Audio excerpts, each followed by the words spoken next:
we think, well, it's not that we think, we know. We know that the commentary around 2023 is going to be doom, gloom, and disaster. Right? We just know that that's where the media is going. We know it because that's how they get their clicks, that's how they get their numbers. We know that that's what they're going to be doing. Will it be as bad as they're predicting? Probably not. Will it be better? Or will it be a good year? Your best year yet? Probably not. Right? There's going to be some challenges. There's going to be ups and downs. There's going to be floods. There's going to be bushfires. There's going to be all these different things. There's going to be COVID coming back again, different forms. Delta, extra spider, kraken version, or whatever they're calling it now. Here's the thing.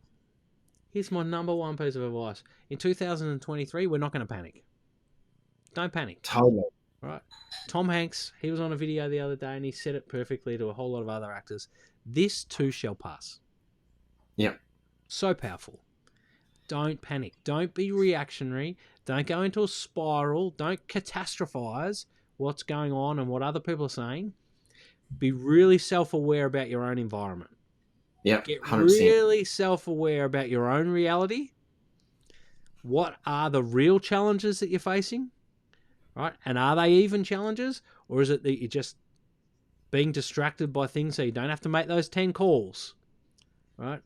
If things are looking bad, if your numbers aren't looking great, go back in your diary and say, did I make the 10 calls?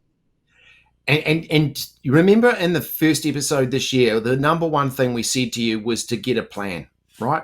Get a written plan down so that became our focus and that became the areas that we really have to work on, right?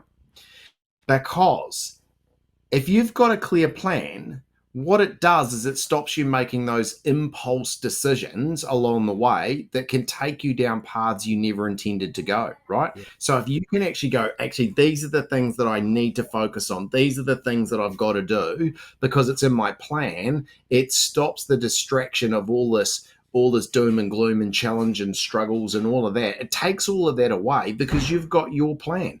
And it means the decision making that you start to have is much clearer about what you want to achieve and not what the market's going to give you. Yeah, I agree. Once you start feeling shaky, once you start reading the headlines, once you start doubting yourself, listening to the crap in the office. What about the crap in the office? You know, you get 3 or 4 people sitting around the coffee table going, oh, woe is me, it's all too hard. You start believing in that, man, you've only got one way to go, and that's joining them. And you got to look at them. They're not happy. No. Not happy. I mean, come on. They're not happy. They're sitting there, they're winning because they're not following their 5 steps. They don't have a plan. They're not you, so don't be them. Right? You don't want to be them. So look at your plan. Block out distractions. Stop watching the news. Turn your radio to easy listening, smooth FM over here in Australia. The best of the 70s, the 80s. That's when music was at its best. No talkback. No, avoid talkback. It's just antagonistic. I love talkback, but I love New Zealand talkback. I think it's hilarious. But if you're starting to feel the weight of the world coming down on you when it really isn't, go back to this calming stuff, right? Get out and exercise, and then go back to your plan. Follow the steps. Avoid the noise, right? Don't panic because this too shall pass. This too shall pass.